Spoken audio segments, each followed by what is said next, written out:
चलिए, कल के क्लास में हम लोग प्रोबेबिलिटी का क्वेश्चन नंबर 18 तक सॉल्व कर लिए थे। आज के क्लास में क्वेश्चन नंबर 19 देखते हैं कि क्वेश्चन नंबर 19 कैसे बनेगा। तो देखिए क्वेश्चन नंबर 19 में क्या लिखा हुआ है, a child has a die, यानी उसके पास एक डाइस है और डाइस में उसका 1 2 3 4 5 नहीं लिखा हुआ है, उसका में क्या क्या लिखा हुआ है, A B C D E ए। ठीक है, उसके डाइस जो है, डाइस के कितने फेस होते हैं, 6 फेस हैं। जनरली जो हम लोग डाई देखते हैं उसमें 1 2 3 4 5 6 करके रोमन पॉइंट्स बने होते हैं, है ना, डॉट्स बने होते हैं। लेकिन ये जो बच्चा है ना, वो अपने पास जो डाई रखा है उसमें ना A B C D E ए ऐसे करके बना हुआ है। इस तरह का ना एक फ्रेंडशिप बैंड भी आ रहा था बीच में, है ना, जिसमें ना ऐसे क्यूब जैसे होते थे ए बी, उससे ना दोस्तों का नाम बनता है ना, जो भी चीज है। तो हो सकता है ये जो स्टूडेंट है या जो चाइल्ड है वही खरीदा है। ठीक है, हमसे क्वेश्चन क्या पूछा जा रहा है, देखिए हमसे क्वेश्चन पूछ रहा है कि इस डाइस को एक बार उछाला गया, कितनी बार उछाला गया, एक बार उछाला गया। आप बताइए मुबारक, टोटल आउटकम कितना आएगा, 6 आएगा। तो यहां पर क्या लिखेंगे, total number of possible outcome, total number of outcome कितना आएगा, 6। यानी पॉसिबल आउटकम तो इतना ही है ना। ठीक है, हमसे पूछ रहा है कि बताओ प्रोबेबिलिटी किसका, गेटिंग ए आने का। तो प्रोबेबिलिटी ऑफ गेटिंग ए, तो ध्यान देना टोटल नंबर तो हम लोग नीचे लिखेंगे, तो टोटल नंबर लिखे नीचे। यहां 6 क्यों लिखे, क्योंकि डाइस को एक बार उछाला गया है। डाइस को कितनी बार उछाला गया है, एक बार उछाला गया, इसलिए एक यहां पर। अगर 2 बार उछाला जाता तो नीचे कितना लिखते हैं, 36। सबको समझ में आ रहा है, समझ में आ रहा है तुमको, ठीक है। अब बोल रहा है कि ए आने का चांस कितना होगा, तुम बताओ जी। 2 बार, देखो यहां पर एक ए और यहां एक ए, यानी कुल मिलाकर कितना ए, 2 ए, यानी इसका आंसर क्या हो जाएगा, 1/3। ये इसकी प्रोबेबिलिटी हो गई। बात समझ में आया। फिर हमसे पूछ रहा है कि बताइए डी आने का प्रोबेबिलिटी क्या है। तो डी आने का प्रोबेबिलिटी, तो टोटल नंबर तो नीचे 6 होगा, तुम बताओ जी डी आने का प्रोबेबिलिटी 1, क्योंकि एक ही बार है यहां पर डी, है ना। तो यहां पर आंसर क्या हो जाएगा, 1। क्या छोटा हो रहा है, नहीं हो रहा है, तो यही इसका आंसर हो जाएगा।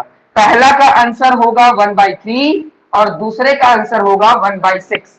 बोलो समझ में आया कि नहीं, प्रत्याशा तुम्हें समझ में आया,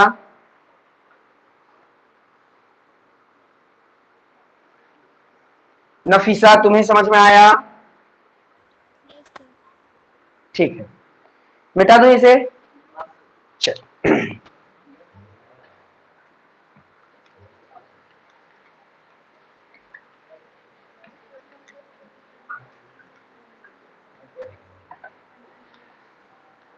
क्वेश्चन नंबर 20 को देखते हैं। तो क्वेश्चन नंबर 20 में देखिए क्या है कि हमारे पास 2 फिगर दिए गए, एक हमारे पास रेक्टेंगल है और रेक्टेंगल के अंदर एक सर्कल है। ठीक है, लेंथ दिया हुआ है 3 और ये दिया है 2 मीटर और इसका डायमीटर दे दिया है कितना, 1 मीटर। ठीक है, अब हमसे पूछा है what is the probability that will land inside a circle with diameter 1। देखो क्या किया, एक हमारे पास बोर्ड है, एक हमारे पास बोर्ड है, ठीक है, रेक्टेंगुलर बोर्ड, ठीक है, और उसमें क्या किया, एक बॉल को क्या किया जा रहा है, डाला जा रहा है वहां पर। तो पूछ रहा है कि बताओ इस बॉल का इस स्क्वायर बोर्ड में क्या प्रोबेबिलिटी होगा। तो हम लोग क्या करेंगे, हम लोग पहले इस रेक्टेंगल का एरिया निकाल लेंगे, फिर इस सर्कल का एरिया निकाल लेंगे और दोनों को क्या कर देंगे, डिवाइड कर देंगे, मतलब प्रोबेबिलिटी निकाल लेंगे। तो देखो कैसे निकलेगा, ध्यान देना। तो हम लोग ये जानते हैं कि एरिया ऑफ रेक्टेंगुलर बोर्ड, ठीक है, रेक्टेंगुलर बोर्ड कितना आएगा। तो लेंथ हम लोग को पता है कितना है, 3 मीटर और ब्रेथ कितना है, 2 मीटर। तो एरिया कैसे निकलता है, लेंथ इंटू ब्रेथ, इसका मतलब क्या हुआ, 3 इंटू 2 यानी 6 सेंटीमीटर स्क्वायर। बात समझ में आ गया। अब यहां ये सर्कल है, ठीक है, तो area of circle, area of circle, तो यहां हम लोग को डायमीटर दिया हुआ है कितना 1, तो इसका रेडियस कितना आ जाएगा, क्योंकि d/2 होता है ना, तो इसको हम लोग सिर्फ 1/2 लिख सकते हैं, लिख सकते हैं कि नहीं लिख सकते हैं, ठीक है। तो एरिया ऑफ सर्कल का फॉर्मूला क्या होता है, पाई आर स्क्वायर, तो पाई का पाई आर, आर मतलब कितना हो गया 1/2 का होल स्क्वायर, बोलो समझ में आ रहा है कि नहीं, तो ये क्या हो जाएगा 1/4। अच्छा इसको और थोड़ा सॉल्व करें तो ये पाई/4 होगा कि नहीं, ये बताओ। अब कुछ बच्चे बोल रहे हैं कि सर आप पाई की जगह 22/7 क्यों नहीं ले रहे हैं, जरूरत नहीं, पाई को पाई में ही छोड़ सकते हैं, बात समझ में आया, आप ले भी सकते हो, ठीक है। अब हम लोग को क्या निकालना है, इसकी प्रोबेबिलिटी निकालनी है, तो probability of event equal to circle upon rectangle, बात समझ में आया, यानी नंबर ऑफ फेवरेबल आउटकम, तो हमको फेवरेबल यानी सर्कल का निकालना था, और टोटल नंबर ऑफ पॉसिबल किसका है, बड़ा वाला तो हमारे पास रेक्टेंगल है, ठीक है। तो ध्यान देना सर्कल क्या आया पाई/4 और रेक्टेंगल कितना आया 6, तो ये अगर p/2 के फॉर्म में है तो इसको भी हम लोग क्या कर देंगे p/q, थोड़ा सॉल्व करते हैं तो क्या हो जाएगा पाई/4, अगर ये देखो ये डिवाइड हो रहा है, ये डिवाइड हो रहा है ना, अगर मल्टीप्लाई करेंगे तो क्या हो जाएगा रेसिप्रोकल, तो आंसर कितना आ जाएगा पाई/24 सेंटीमीटर स्क्वायर, ये हो गया इसकी प्रोबेबिलिटी, मीटर है यहां तक तो सेंटीमीटर लगती है, समझ में आ गया, और कहां लिख दिया, ठीक है, समझ में आया कि नहीं जल्दी बताओ, ये इसका प्रॉब्लम, ऑप्शन में आपको पता चल गया कि कैसा मिलेगा ऑप्शन, बात समझ में आया,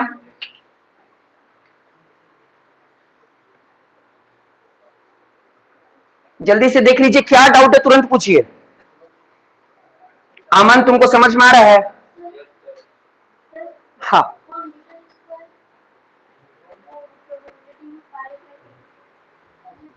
प्रोबेबिलिटी है ना,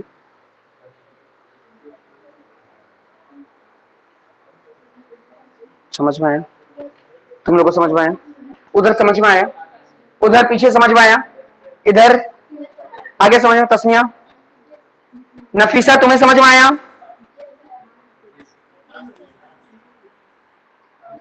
आगे ठीक, मिटा दो इसे,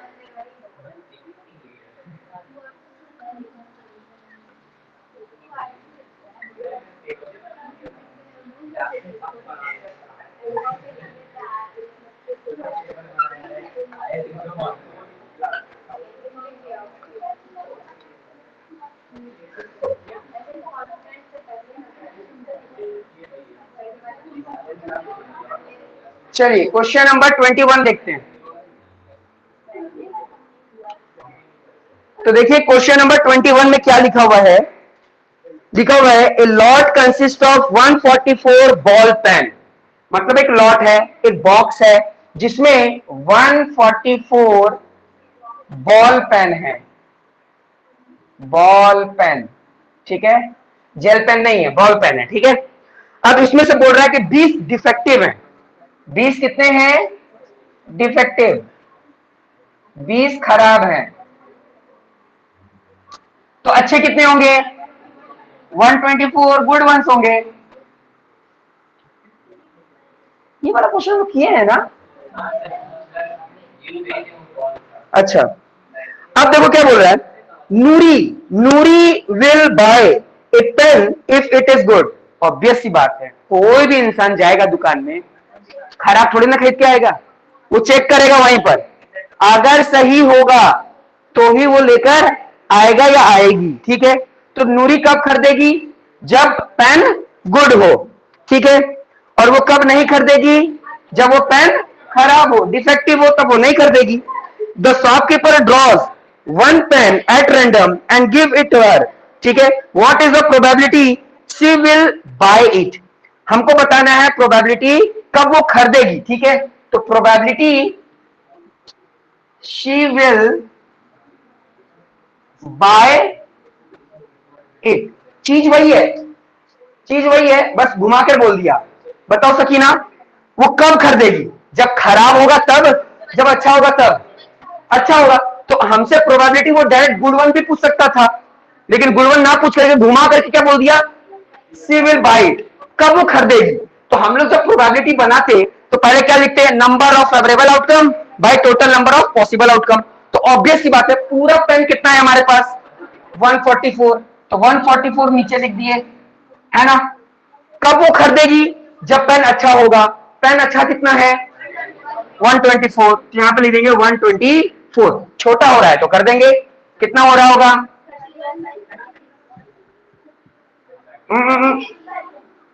11/12,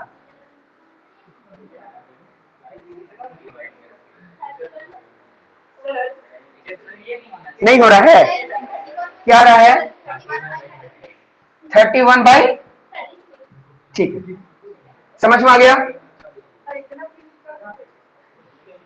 समझ में आ गया। अच्छा, कब वो नहीं खरीदेगी, ठीक है, शी विल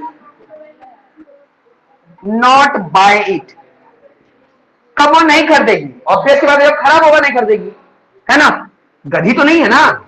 तो 144 यानी टोटल, बात समझ में आया, खराब कितना है 20, छोटा कर देंगे कितना आ जाएगा 10, 72, 5, 36, यही होगा ना, समझ में आया कि नहीं। यानी सही होने की प्रोबेबिलिटी है, मतलब खरीदने की प्रोबेबिलिटी है कितनी, 31/36, और नहीं खरीदने की प्रोबेबिलिटी है 5/36। क्लियर है, समझ में आ रहा है कि नहीं, डाउट है किसी को, उधर हिमेश तुम लोग को समझ में आया, नफीसा तुम्हें समझ में आया,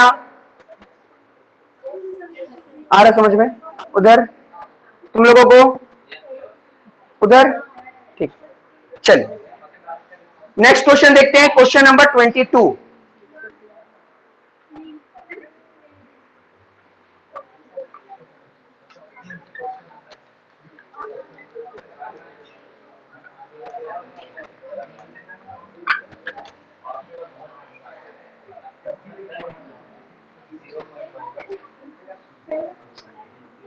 तो देखते हैं क्वेश्चन नंबर 22 में क्या है। तो देखिए 22 में बॉक्स दिया हुआ है, ये बहुत इजी है, बॉक्स दिया गया है और बोला जा रहा है कि दो डाइस को उछाला गया है, दो डाइस को उछाला गया है, तो ऑब्वियस सी बात है जब उछाला गया होगा तो टोटल नंबर ऑफ आउटकम कितना आएगा 36, जो कल मैं बता रहा था तुम लोगों को, यही क्वेश्चन था, बात समझ में आया। तो बोल रहा है कि बताओ कितनी बार ऐसा होगा कि दोनों डॉइस का जोड़ करके कितना आ जाए, 2 आ जाए, जोड़ करके कितनी बार में 2 आ जाए। तो ध्यान देना, तुम लोग को क्या बताया था, पहले 1/1 लिखो,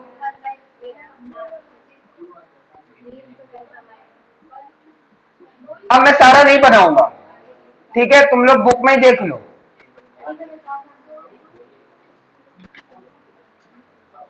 बुक में कहां मिलेगा, देखो यहां पर बना रखा है पहले से, है ना, ये देखो यहां पर बना रखा है, ठीक है, पेज नंबर 307 पूछ रहा है कि जोड़ करके 2 आना चाहिए, तो एक ही बार तो है ना कि जोड़ करके 2 आएगा, एक ही बार तो होगा, तो इसका प्रोबेबिलिटी कितना हो जाएगा 1/36। फिर हमसे पूछ रहा है कि जोड़ करके कितना आना चाहिए 3, तो कितनी बार आएगा, देखो एक तो ये आएगा 1, 2, और कहीं है क्या जोड़ करके 3 आने वाला, तो क्या हो जाएगा इसका आंसर सेकंड वाले का 2/36, लेकिन यही नहीं लिखना है, लिखना है 1/18। बोलो समझ में आ रहा है कि नहीं। अब बताओ इसको फिल कर पाओगे कि नहीं कर पाओगे, फिल कर लोगे ना, तो ये होमवर्क छोड़ दिया जाए, पक्का बन जाएगा सभी से, ठीक है। तो क्वेश्चन नंबर 22 तुम लोग का होमवर्क चला गया है, वैसे तुम लोग को पता चल गया कि बनाना कैसे है, सिर्फ जोड़ना है और देखना है कि उसकी पॉसिबिलिटी कितनी आएगी, और फिगर में भी दिया हुआ है वहीं से देख के बना लेना। और वैसे अगर नहीं समझ में आता तो क्या करना है, देखो हम बताते हैं, 1 1 1 1 1, एक पहले बार में सब में 1 आएगा, दूसरे बार में 1 2 3 4 5 6, दूसरे बार में 2 2 2 2 2 और 1 2 3 4 5 6, तीसरे बार में 3 3 3 3 3 1 2 3 4 5 6। बात समझ में आ रहा है, ऐसे करते करते कहां जाना होगा 6 6 6 6 6 और फिर उसका क्या करना है 1 2 3 4 5 6। बात समझ में आ गया? बहुत इजी है, ठीक है।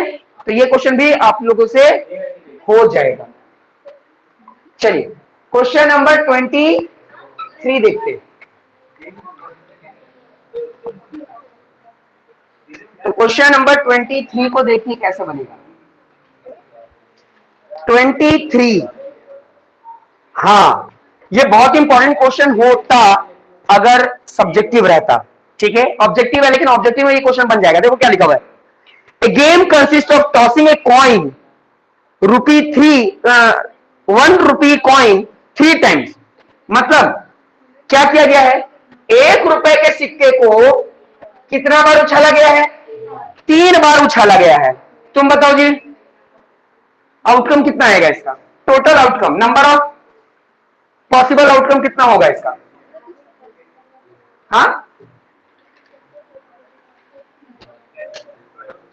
हाँ टोटल कितना आएगा आउटकम?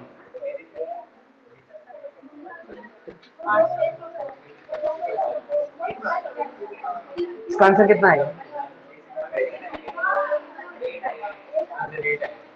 कैसे? ₹1 का सिक्का 3 बार उछाला गया है।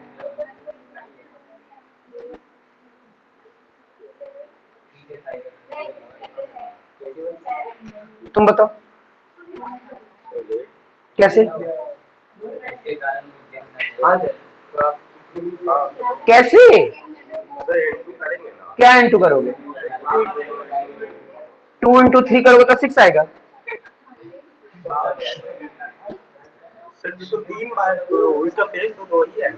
हाँ 3 बार क्यों करेंगे?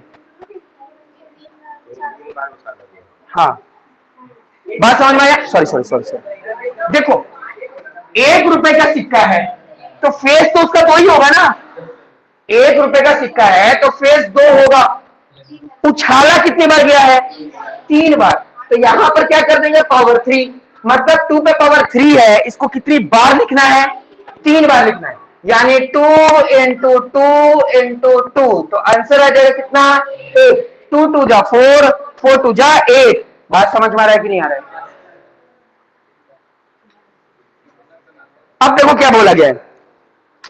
अब पूछ रहे इसमें कि Hanif will win if all the tosses give the same result, that is, देखो यहां पर I.E लिखा हुआ है ना, इसका मतलब क्या है? दैट इज, ठीक है, इसका मतलब क्या होता है? दैट इज, कंफ्यूज मत होना। तो 3 हेड और 3 टेल एंड लूजेज अदरवाइज। अब देखो ध्यान से समझना क्या हुआ। हुआ यह है कि जो हनीफ है, हनीफ क्या कर रहा है, ₹1 के सिक्का को 3 बार उछाला। और वो जीतेगा कब? वो तब जीतेगा जब पहली बार उछाला तब भी हेड आ जाए, दूसरी बार उछाला तब भी हेड आ जाए, तीसरी बार उछाला तब भी हेड, मतलब तीनों बार हेड आ जाए। या फिर पहली बार उछाले टेल आ जाए, दूसरी बार उछाले टेल आ जाए, तीसरी बार उछाले तब टेल आ जाए। मतलब उसका जीत तब होगा जब तीनों बार सिक्के में हेड हेड हेड आ जाए, या फिर तीनों में टेल टेल टेल आ जाए। इसी को बोलते हैं सेम। सेम मतलब फेस कितने आए? सेम आए। अगर सेम नहीं आएगा, एक भी अगर इधर उधर आ जाता है तो वो क्या हो जाएगा? हार जाएगा। तो हम लोग पहले बनाते हैं कि जब वो उछाला होगा तो क्या क्या हुआ हो सकता है। तो हम लोग को 8 बनाना है, तो कैसे हो सकता है? Head head head head head head tail tail और हेड टेल हेड टेल, ठीक है। ये हो गया इधर। इसी का उल्टा कर दो, tail tail tail tail tail head tail head tail और टेल हेड हेड। देखो ये कुल मिलाकर 8 फेस हो गया। अब बोलोगे सर आप कैसे बना दिए, कैसे हमको समझ में आएगा? तो क्या करना, क्योंकि सिक्के का 2 फेस होता है, या तो हेड होगा या तो टेल होगा। कितना है? 8 है ना, तो 4 अलग बना देना, 4 अलग बनाना है। ये 4 ही बनाना है आपको। करना क्या है, पहले पे 4 हेड बना दो, फिर 4 बनाए ना लगातार हेड, इसका आधा, तो 4 का आधा कितना होता है? 2। तो 2 बार हेड 2 बार टेल, ठीक है। फिर 2 का आधा क्या होता है? 1। तो 1 बार हेड टेल हेड टेल। फिर यहां पे देखो, अगर 4 बार टेल बनाए हो तो 4 का आधा क्या होता है? 2, तो 2 बार टेल 2 बार हेड। अब फिर 2 का आधा कितना होता है? 1। Head head tell. बात समझ में आया? कैसे बनाए समझ में आया? पहले हम 4 बार हेड लिख दिए लगातार, फिर 4 हेड का आधा क्या होगा? 2, तो 2 बार हेड, तो इसका उल्टा 2 बार टेल। फिर 2 बार हेड है, उसका आधा क्या होगा? हेड एक ही बार, फिर टेल हेड टेल, और इसी का उल्टा कर दो यहां पर, बन जाएगा ये आउटकम।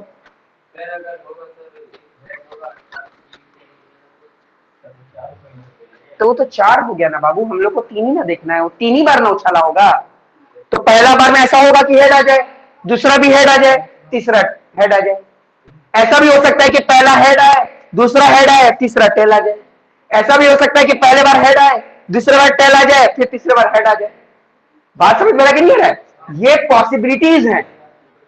तुम लोग को समझ में आ रहा है कि नहीं आ रहा है? आ रहा है ना? तो कुल मिलाकर टोटल पॉसिबिलिटीज क्या हो गई? 8। लेकिन वो जीत कब रहा था? जीत तब रहा था कि जब तीनों में हेड आ जाए, तब ये विन कर जा रहा था। तो इसमें और इसमें, यानी जीतने की चांस कितनी है? 2/8। लेकिन हमसे क्वेश्चन पूछ रहा है हारने का, तो probability of lose the game.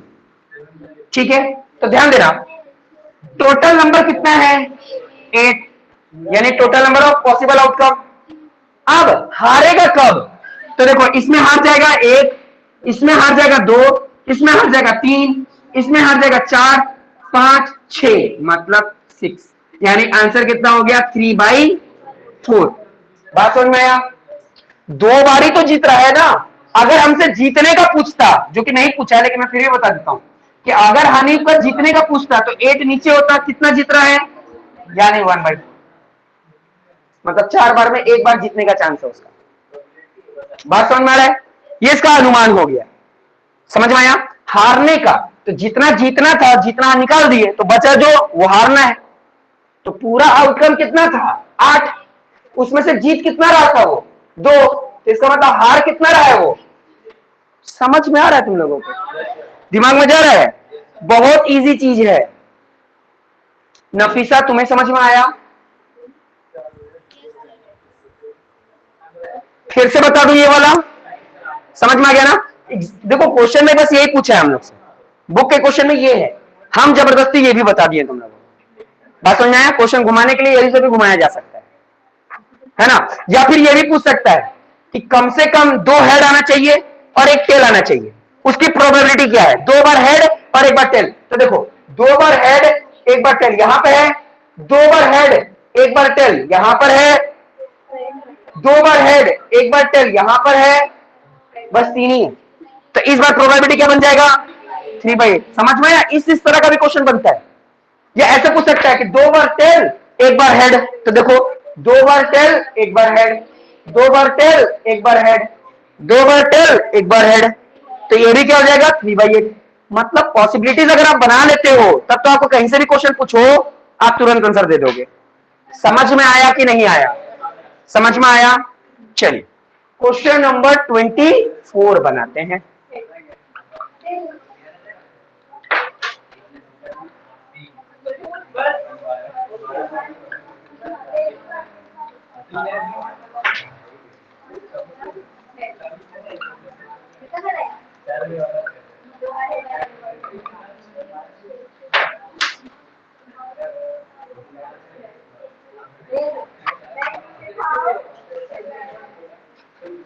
चलिए, क्वेश्चन नंबर 24 देखते हैं। 24 में क्या है, तुम्हें समझ में आ रहा है? देखते हैं क्वेश्चन नंबर 24 में क्या। देखो, ए डाइस थ्रोन ट्वाइस, ये तो वही बात हो गया, कल ही वाला क्वेश्चन हो गया, है ना? एक डाइस को 2 बार उछाला गया है, बताओ टोटल नंबर ऑफ आउटकम कितना होगा? समझ में आ रहा है ना? क्योंकि एक डाइस के कितने फेस होते हैं? 6 फेस। कितनी बार उछाला गया? 2 बार उछाला गया। ये नंबर ऑफ टाइम्स होता है कि उछाला कितना बार गया है। तो इसका मतलब क्या हुआ? 6 × 6 यानी कितना हो गया? 36। यानी कितना हो गया? 36। अब हमको 36 आउटकम आने चाहिए, तो वो जो कि है 36 आउटकम, ये हम लोग को पेज 307 में दे चुका है। है ना, 307 में दे चुका है। अब हमसे क्या पूछ रहा है क्वेश्चन, ये ध्यान से समझना। पूछ रहा है कि बताओ probability 5 will not come up either time, कुछ भी हो जाए लेकिन एक बार भी 5 नहीं दिखना चाहिए, है ना। तो उसके लिए तुम लोग को लिखना पड़ेगा। देखो मैं लिख देता हूं, 1 1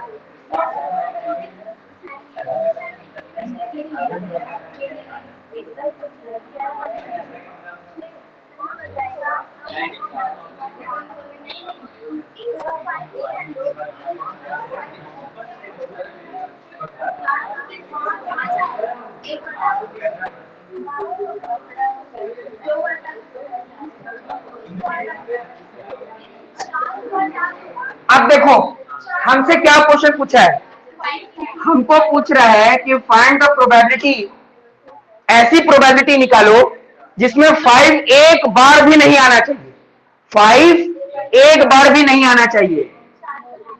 ठीक है, तो टोटल नंबर कितना हो गया। अब देखो कहां कहां 5 दिख रहा है, तो इसको हटा दो, इसको हटा दो, जिसको भी हटा देते हैं। देखो समझ में आ रहा है ना, ये पूरा ग्रुप हटेगा।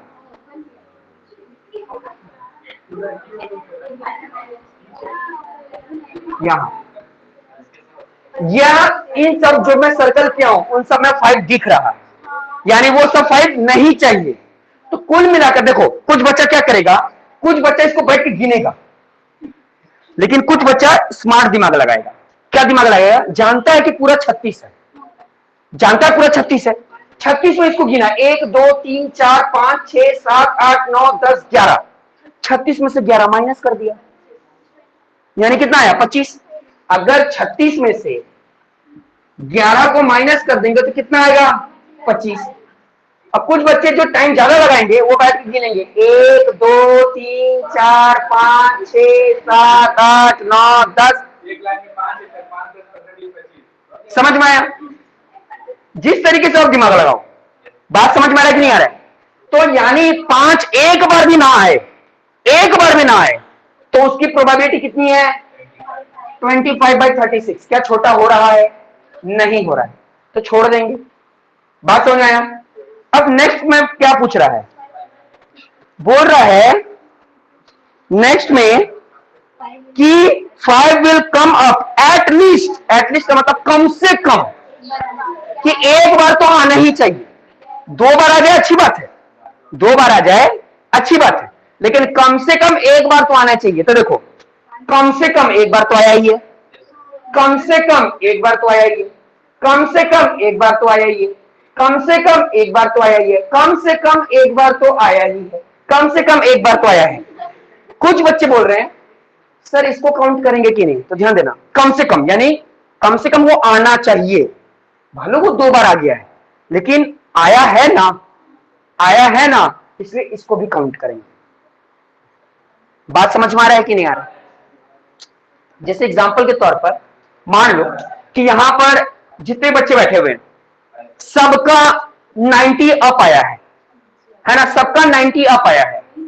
कुछ बच्चे का 100 आ गया है, कुछ बच्चे का क्या आ गया है 100 आ गया है। हम बोले कि कम से कम वो बच्चे आएंगे जिनका 90 से अप आया है, तो उसमें 100 वाले भी तो आएंगे। बात समझ में आ रहा है कि नहीं आ रहा है। तो यहां भले इसका दोनों में आ गया, लेकिन कम से कम एक तो है ही ना इसका, तो इसलिए इसको भी काउंट करेंगे। तो जब हम लोग प्रोबेबिलिटी निकालेंगे एटलीस्ट 5 का, एट लीस्ट 5 है ना, उसकी प्रोबेबिलिटी निकाल रहे हैं, तो टोटल नंबर कितना लिखेंगे यहां पर 36, और ऊपर कितना लिखेंगे 11। बात समझ में आया। एट लीस्ट और एट मोस्ट, एट लीस्ट का मतलब होता है कम से कम, कम से कम उतना आना चाहिए, ठीक है।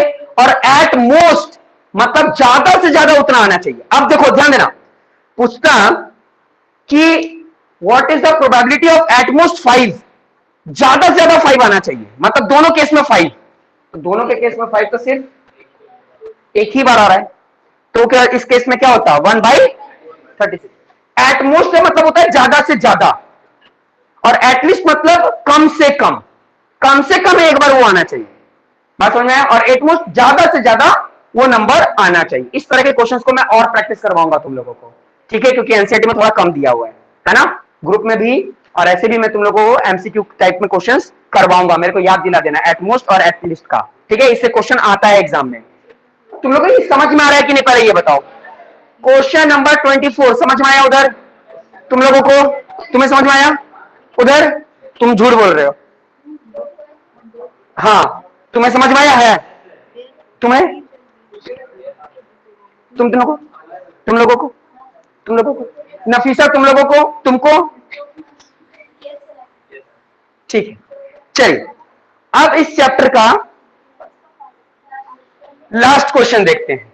हाँ खुशी, इतनी खुशी है ना पैसा। अच्छा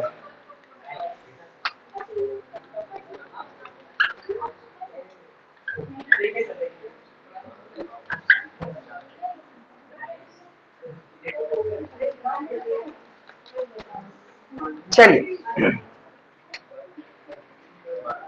तो देखिए ये वाला जो क्वेश्चन नंबर 25 है ना, ये आपको असर्शन टाइप में क्वेश्चन आ सकता है, ठीक है 25, ठीक है। इसमें देखिए क्या बोल रहा है, which of the following argument are correct and which are not correct, बताना है कौन सा ट्रू है और कौन फॉल्स है। Give reason for your answer, तुम अपने आंसर जो भी दोगे उसका रीजन भी बताना। If two coin is tossed, अगर दो कॉइन को टॉस किया जा रहा है तो ऑब्वियस सी बात है टोटल आउटकम कितना आएगा, क्योंकि कॉइन के कितने फेस होते हैं, दो, दो बार उछाला गया मतलब 2 इंटू 2, टोटल आउटकम कितना आ गया 4। दो कॉइन को, अगर दो कॉइन को दो बार उछाला जा रहा है, ठीक है, तो पहले उन दोनों को मल्टीप्लाई करो फिर उसको मल्टीप्लाई करो, ठीक है। देखो क्या बोला गया, if two coin are, two coin नहीं, टू हेड्स हैं, दो हेड आने चाहिए, टू हेड और टू टेल और one each, therefore for each of this outcome probability is 1/3। देखो पहले तो हम लोग ये देखेंगे कि अगर इसका 4 है तो इसकी प्रोबेबिलिटी क्या बनेगी। तो देखो हेड हेड, तो हेड का आधा क्या होता है एक, यानी दो बार हो गया, तो यानी हेड टेल, बात समझ में आ गया। फिर इसी का उल्टा कर दो तो यहां क्या हो जाएगा टेल टेल, और ये क्या हो जाएगा टेल हेड, तो 4 हो गया। अब इसके अगला कुछ हो ही नहीं सकता, ठीक है। हमसे बोल रहा है कि अगर तुम दो हेड का, दो टेल का, या फिर हेड टेल ईच ईच का निकालोगे तो उसकी प्रोबेबिलिटी 1/3 आएगी। कितनी आएगी 1/3। तो हम लोग निकाल कर देखते हैं कि अगर प्रोबेबिलिटी निकालते हैं टू हेड्स का, टू हेड्स का, तो टोटल नंबर कितने हो गए 4, है ना। टू हेड्स यानी दोनों में हेड आना चाहिए, तो कितना हेड एक, तो क्या आ रहा है हमारा 1/4। बुक वाला क्या बोला, और देख लेते हैं, बोल रहा है टू टेल्स का देख लो, टू टेल, तो टू टेल का भी देखेंगे तो टोटल आउटकम कितना होगा, और ये क्या हो जाएगा 1, यानी 1/4। अच्छा बोल रहा है कि एक बार हेड ही देख लो, एक बार हेड और एक बार टेल, है ना, 1 1 ईच बोल रहा है, 1 1 ईच मतलब एक एक करके, ठीक है। तो देखो एक बार इसमें भी हेड आया टेल आया, इसमें भी हेड और टेल आया, तो कितना हो गया आंसर 1/2। बोलो समझ में आ रहा है कि? तो हमारे हर क्वेश्चन में 1/4 1/4 1/2 आया, कहीं भी 1/3 आ रहा है, तो बताओ स्टेटमेंट ट्रू है कि फॉल्स, फॉल्स। इसका मतलब ये जो स्टेटमेंट था फर्स्ट वाला वो क्या था इनकरेक्ट।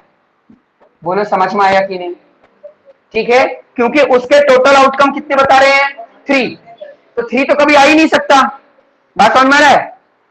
यहां पर जितना भी आ रहा है हमारा वो किस में आ रहा है इवन में आ रहा है, बात समझ में आया कि नहीं आया। चल इसका सेकंड बिट देखते हैं। सेकंड बिट में देखिए क्या दिया हुआ है। सेकंड बिट में दिया हुआ है if die is thrown, die को थ्रो किया जा रहा है, टू पॉसिबिलिटीज, ठीक है। तो एक डाई को, ध्यान देना, एक डाई को उछाला गया है, तो एक डाई को अगर उछाला जाए तो उसका टोटल आउटकम कितना आएगा? 6 आएगा, क्योंकि एक डाई के कितने फेस होते हैं? 6। कितनी बार उछाला गया? एक बार उछाला गया, तो टोटल आउटकम कितना आएगा? 6 आएगा। इतनी बात तो समझ में आ गया। तो उसमें जो डाई होगा बोल रहा है कि तुम अगर ऑड नंबर की प्रोबेबिलिटी निकालो या इवन नंबर की प्रोबेबिलिटी निकालो, आंसर 1/2 आएगा। तो चलो चेक करके देख लेते हैं। तो एक डाइस के क्या होते हैं? एक में पंच होता है 1, एक में इस तरीके से 2, एक में 3, एक में 4, 5 और 6, इस तरीके से पंच रहता है।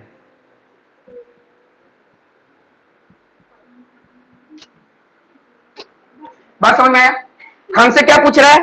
Probability of even number, even number, ठीक है। तो टोटल आउटकम कितना हो गया? 6, है ना। इवन आने का क्या है? इवन, तो ये रहा 2, 4 और 6, तो कितने हो गए? 3। आंसर कितना आ गया? 1/2।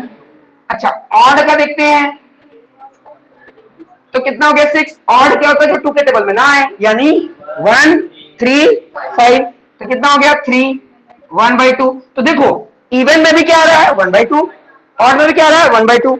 बुक वाला भी बोला कि तुम्हारा क्या आंसर आएगा? 1/2। तो ये बात सही है कि गलती है? सही। समझ में आया? समझ में आया? तो इस तरीके से हम लोगों ने एनसीईआरटी प्रोबेबिलिटी जो चैप्टर 15 था, एनसीईआरटी का हर एक एक क्वेश्चन सॉल्व किया है। तुम लोगों को समझ में आया कि नहीं आया? उधर समझ में आ गया ना? इधर तुम लोगों को, उधर पीछे तुम लोगों को, नफीसा उधर आ गया? सभी को आ गया? सभी को आ गया? तो फाइनली प्रोबेबिलिटी वाला चैप्टर हो गया कंप्लीट। इसका टेस्ट बच जाएगा, ठीक है। तो आज का क्लास इतना ही है, मिलते हैं नेक्स्ट क्लास में और आगे की पढ़ाई करते हैं। 1 मिनट, ये वीडियो खत्म हुआ है। टाइम हमको थोड़ा बहुत दिख रहा है।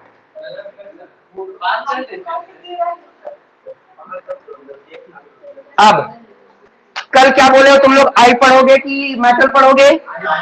आई पढ़ोगे? क्या पढ़ोगे? हाँ, कलरफुल वर्ल्ड पढ़ लेंगे, ठीक है। तो कोई बात नहीं, कुछ नहीं लेते हैं। आज ग्रुप में कुछ क्वेश्चंस जाएगा, ठीक है। टाइम मिलता है तो बनाना, टाइम नहीं मिलता है तो एग्जाम के बाद बनाना, लेकिन बनाना है। तुम लोगों को भी टाइम मिलेगा तो बना ले, क्योंकि प्रैक्टिस होगा तुम लोगों को। तो आज वाला जो इनका टेस्ट हुआ है वो भी मैं डाल दूंगा, और तुम्हारा मिला है वो भी डाल दूंगा, है ना, ताकि ज्यादा से ज्यादा बच्चे प्रैक्टिस करें। रही बात तुम लोगों की, जैक बोर्ड ध्यान देना, तुम लोग का ये चैप्टर नहीं है, लेकिन 5 चैप्टर है, तो 5 चैप्टर तो हम पढ़ाएंगे ही एपी, है ना, नवंबर से पहले ही पढ़ाएंगे, तो तुम लोग का भी कंप्लीट हो जाएगा, टेंशन नहीं बात नहीं है। बस ज्यादा से ज्यादा प्रैक्टिस करो, है ना। एमसीक्यू क्वेश्चन इन लोग का भी देखो किस तरीके का आ रहा है। हाँ, स्कूल का इंपॉर्टेंट, तो हमको तुम भेजो तो वो चैप्टर भेजो। अच्छा अच्छा, ठीक है, तो कोई बात नहीं है, तो जो डाउट होगा हमसे पूछ लेना। समझ में आया? कोई बात नहीं, ठीक है। फिर आज का क्लास इतना ही है, मिलते हैं नेक्स्ट क्लास में और आगे पढ़ाई करते हैं।